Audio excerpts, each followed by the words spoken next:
Hello everyone, আসসালামু আলাইকুম viewers. সবাইকে ঈদ মোবারক। দেখতে দেখতে ঈদ চলে আসলো, আর এই হলো আমার মেহেদির অবস্থা। যাই হোক, সকালে নাস্তা করতে চলে আসছি। তো চলুন দেখি আজকে নাস্তায় ব্রেকফাস্টে আমরা কী কী রেখেছিলাম। আর বৃষ্টিতে দেখেন কীভাবে আমরা ছবি তুলবো, বাইরে যাবো কিছুই বুঝতেছি না। একটু ভাবছিলাম যে রোদ উঠলে আমার গার্ডেনটাতে একটু ছবি তুলবো, সুন্দর করে পরিষ্কার করেও নিলাম, কিন্তু কোনো কাজই হইলো না। হ্যালো এভরিওয়ান, আসসালামু আলাইকুম ভিউয়ার্স। ঈদ মোবারক। দেখতে দেখতে আমরা ঈদ উদযাপন করে ফেলাম। ঈদ উল আজহা আজকে 6ই জুন লন্ডনে 2025-এর। আজকে সেই ব্লগটাই শেয়ার করব।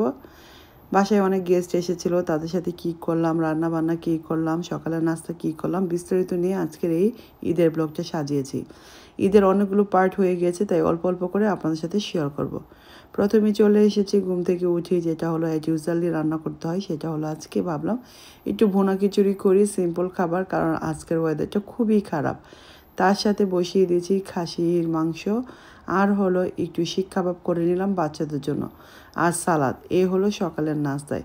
দুপুরে রান্না সব কিছু রাতে আমি রেডি করে রেখেছি, এখন এটাকে রোস্টটা বসিয়ে দিব। মশলাটাকে ভালো করে কষিয়ে নিয়েছি। আজকে ভাবতেছি একটু ঝাল ঝাল রোস্ট করি, আর সাথে প্লেন পোলাও আর শামি কাবাব থাকবে, আর সালাদ থাকবে দুপুরের লাঞ্চে। যাই হোক, এই তো রান্না বসিয়ে দিলাম। আপনারা কে কী রান্না করতেছেন অবশ্যই কমেন্ট করে জানাবেন, হয়তো আমার চাইতে বেশি রান্না করবেন। আজকের ঈদের দিনটা খুবই সাদামাটা, কারণ আজকে কাউকে ইনভাইট করিনি বাসায়, যেহেতু আমার মেয়ের এ লেভেল চলতেছে, আর এর জন্য আমি কাউকে এবার বাসায় বলিনি। প্রতি বছরই দেখা যায় আমার বাসায় সবাইকে বলি, রিলেটিভ ফ্রেন্ড সার্কেলদেরকে। আজকে এবার বলা হয়নি, তো তাই সিম্পল জাস্ট আমরা ফ্যামিলি মেম্বারদের জন্যই রান্না বান্না করছি। বিকেলে একটা দাওয়াত আছে, দুপুরে একটা দাওয়াত আছে, জানি না যাবো কিনা, তাই সিম্পলভাবে কিছু রান্না করতেছি। কাঁচা রোস্ট বসিয়ে দিয়েছি, চূড়ানি করে রান্না করতেছি আজকে, কেন জানি বেশি রান্না বান্না করতে ভালো লাগছে না। রাতে লেট নাইটে এসেছি, মেহেদি দিয়ে এসেছি। তো রাতের ব্লগগুলো তো আপনারা দেখে ফেলেছেন। ঈদের দিন রাতে আমরা কি করেছি, চলে আসলাম টেবিল সেট আপ করতে। তো অ্যাজ ইউজুয়ালি যে গোল্ডেন কালার ম্যাটগুলো আমি বিছাই, সেটাই আজকে বিছিয়ে দিলাম। আজকে কোনো প্রিপারেশন নেই, আগেই বলেছি। জাস্ট আমরা বাসার মেম্বাররা, বাসায় তেমন বেশি গেস্ট দাওয়াত দেইনি, যারা আসবে তারা তো ওয়েলকাম টু মাই হাউস। তো এখানে আমি সব কিছু রেডি করে নিলাম। ঠান্ডা লেগে গেছে আমার, কথার বয়েসে হয়তো আপনারা বুঝতে পারতেছেন, খুবই ঠান্ডা লেগে গেছে। তো টেবিলটাকে সেট আপ করে চলে যাবো ওখানে যে গার্ডেনে।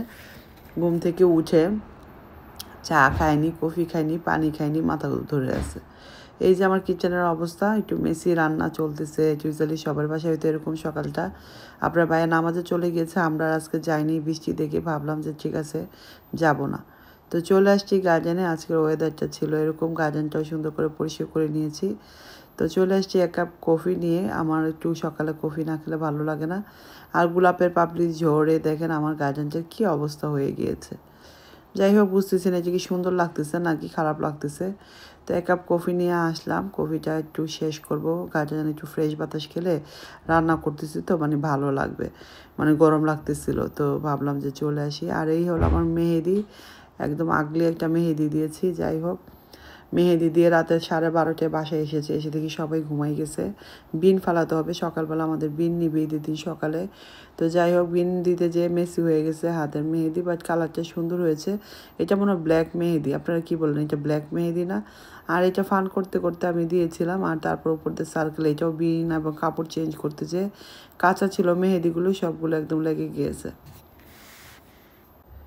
অনেক বছর পর 2-1 বছর ধরে একটু মেহেদি দিচ্ছি, তাও পাশের পাশে নেইবার জোর করাতে আমরা সবাই একসাথে হলাম। ওয়ান ডিশ পার্টি, সেটা হয়তো আপনারা আগের ভিডিওতে দেখে ফেলেছেন। ওয়েদারটা দেখেন কি অবস্থা। আর আমার ফুল গাছগুলো সুন্দর করে, মাশাআল্লাহ অনেকগুলো ফুলও ফুটে গিয়েছে। পুরো একটা গার্ডেন আমি আগের দিন সুন্দর করে একদম ধুয়ে টুয়ে পরিষ্কার করে দিয়েছি। অনেকগুলো টবও বাহির থেকে নিয়ে এসেছি, গাঁদা ফুল লাগিয়েছিলাম, গাঁদা ফুলের চারা। তো এই চলে আসছি ডাইনিং টেবিলে খাবার সার্ভ করতে। প্রথমে সালাদটা দিয়ে দিলাম, আর এতে আমার কাবাব, শিক কাবাব, এটা ছিল রেডি, মানে যা কিছু আছে সব কিছু আজকে খুবই সিম্পল এবং রেডিমেডই ছিল। সকালে নাস্তায় বাচ্চাদেরকে এই কাবাবটা দিয়েছিলাম। আর ভুনা খিচুড়ি, একদম ঝরঝরা পারফেক্ট ভুনা খিচুড়ি করেছি আজকে। ঠান্ডা ঠান্ডা পড়লে আমার কাছে ভুনা খিচুড়িটা খুব বেশি ভালো লাগে। বাসমতি চালের ভুনা খিচুড়ি করে নিয়েছিলাম, বাচ্চাদেরও পছন্দ, প্লাস ভাবলাম আমারও ভালো লাগবে খেলে। আর আমরা আজকে দেখা গেছে এইটা খেতে খেতে প্রায় 10:30 বেজে গিয়েছে নাস্তা করতে করতে। তারপরে দেখা গেল যে দুপুরে তেমন বেশি লাঞ্চ করা হয়নি, এদিক সেদিক গিয়েছিলাম, সেখানে একটু হালকা পাতলা খাওয়া হয়েছে। তারপর রাতে মানে দুপুরে আর কেউ বললো যে পোলাও রোস্ট খাবে না, তাই আর রান্নাও করা হয়নি। তো যাই হোক, বিকালে আবার বের হয়ে গিয়েছিলাম চাচার বাসায়। তো সেখানে বাসায় আসলে কেউ না আসলে না এত বেশি রান্না করে খাওয়া হয় না এবং টেবিলও সাজানো হয় না। তো সিম্পল, যেহেতু আমার মা নেই, এবার ভাই নেই, কেউ নেই, তো কেউ আমার বাসায় আজকে আর আসবে না, তাই একদম সিম্পল জাস্ট আমরা ফ্যামিলি মেম্বাররা যেটা খেতে কমফোর্টেবল ফিল করি সেটাই আজকে রান্না করে ফেললাম। এটা খাসি মাংস ঝাল করে রান্না করেছিলাম, একটু ভুনা ভুনা করে, আলু ছাড়াই। তো সেটা দিয়ে খিচুড়ি খেতে কিন্তু অনেক মজা হয়েছিল। আর আগামীকাল আবার গেস্টরা আসবে, তো তাদের জন্য আরও রান্না করব, তার জন্য আজকে খুব বেশি একটা রান্না করিনি। তো পরের দিন যেহেতু মেহমান আসবে, তো তাদের জন্য তো একটু বেশি রান্না করতেই হবে, তাই আজকে সিম্পল রান্না করেছি। এই তো রেডি হয়ে গেল, সব কিছু নিয়ে টেবিলে চলে আসলাম, সবাই মিলে একসাথে খাবো, বাচ্চারা ওয়েট করতেছে।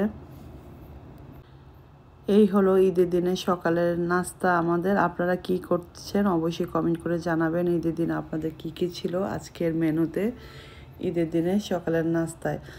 হ্যালো এভরিওয়ান, আমরা চলে আসছি সকালে নাস্তা করতে। আজকে আমাদের ভুনা খিচুড়ি করলাম, আর খাসি ঝাল মাংস আর কাবাব, সিম্পল খাবার আর সালাদ। আপনারা কি করতেছেন বলেন দেখি। এখন আমরা সবাই বসে খাবো, কারণ আজকে আমাদের ওয়েদার ক্লাউডি, বৃষ্টি পড়তেছে, দেখছেন আজকে বৃষ্টি বৃষ্টি দিয়ে সারাটা দিন এমন হয়ে গেল। তো আমরা সবাই বসে গেলাম খাওয়ার জন্য। আপনার ভাই আগেই খেয়ে ঘুমাতে চলে গিয়েছে নামাজ পড়ে এসেই। তো আমরা বাচ্চা কাচ্চা নিয়ে আমি একাই বসে গেলাম ঈদের দিন। তো খাবার নিচ্ছিলাম, সালাদটা বানিয়েছিলাম, অনেক মজা লাগছিলো সালাদটা দিয়ে, গরুর মাংস ভুনা খিচুড়ি। আমার ঈদের দিনে খিচুড়ি, আমার মেয়েরা বলতেছে ঈদের দিনে ভাত খাবো এত সকালে, তো আমি বললাম একটু ভাত খাও, তাহলে হয়তো দেখা যাবে অনেকক্ষণ থাকতে পারবা, আর তাছাড়াও দেখা যাবে দুপুরে লাঞ্চটা একটু লেটে করলেও সমস্যা নেই। ওরা খেতে চায়নি, তাও জোর করে বললাম যে গরম গরম রান্না করেছি, একটু খিচুড়ি খাও। যেহেতু আজকে এরকম কোনো আইটেমই করিনি, নর্মালি তো আমি নান, ব্রেড, চিকেন কারি, আরও অনেক ধরনের কাবাব কারি করি, তো আজকে যেহেতু সিম্পল, তারপর ওদেরকে জোর করে একটু খাইয়ে দিলাম। তো সবাই মিলে খেলাম আলহামদুলিল্লাহ। আর এখানে আমার মেয়েরা স্ট্রবেরি দিয়ে একটা ডিজার্ট বানিয়েছে, তো সেইটাও এরা এখন খাবে। কি বানিয়েছো তুমি? Oh, I made some chocolate covered strawberries.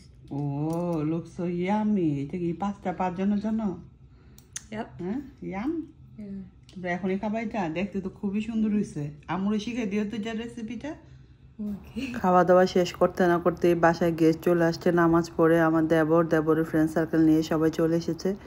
আজকে জাস্ট সিম্পল খাবার রেখেছিলাম, জাস্ট এখানে আমার বাচ্চারা কাপ কেক বানিয়েছিল, ওরিও কাপ কেক, আর আমি আমার একদম একটা স্পেশাল পায়েস রান্না করেছিলাম। সিম্পল, যেহেতু আগেই বলেছি কেউ আসবে না, কারো আসার কথা নেই, তারপর আমি এটাই রান্না করেছিলাম। আমি আর আমার হাজব্যান্ড খাবো গাজরের পায়েস, আর বাচ্চারা হলো ওরিও কেক। পায়েসটা এত মজা হয়েছিল, সবাই খুব পছন্দ করেছে, সবাইকে নিয়ে আলহামদুলিল্লাহ অনেক মজা করেছিলাম। দেবরের বউ ফ্রেন্ড সার্কেল নিয়ে চলে আসছে, ওদেরকে নিয়ে খাওয়ালাম, তারপরে একটু ছবি তুললাম গার্ডেনে। এই ছিল আজকে সকালটা আমার। আপনাদের সকালটা কেমন কেটেছে অবশ্যই কমেন্ট করে জানাবেন। পায়েসটা তো সবাই খেয়ে অনেক মজা এবং অনেক প্রশংসা করেছে। রেসিপিটা আমি সুন অ্যাজ পসিবল আপনার সাথে শেয়ার করবো, যদি আপনারা চান অবশ্যই কমেন্ট করবেন। আমার গাজরের পায়েসটা সবাই খুবই পছন্দ করেছে, খুবই ক্রিমি, খুবই ইয়ামি, যা বলার বাহিরে। তো সবাই এক বাটি করে খাওয়ার কথা ছিল, পরে তারা হাজব্যান্ড ওয়াইফরা বলেছিল এক বাটি করে খাবে, পরে যার বাটিতে নিয়ে খেয়েছে, এতটা মজা নাকি হয়েছিল। Thank you for watching everybody. আজকের মধ্যে এখানে বিদায় নিচ্ছি। সবাই ভালো থাকবেন, সুস্থ থাকবেন, আমাদের জন্য দোয়া করবেন। আল্লাহ হাফেজ।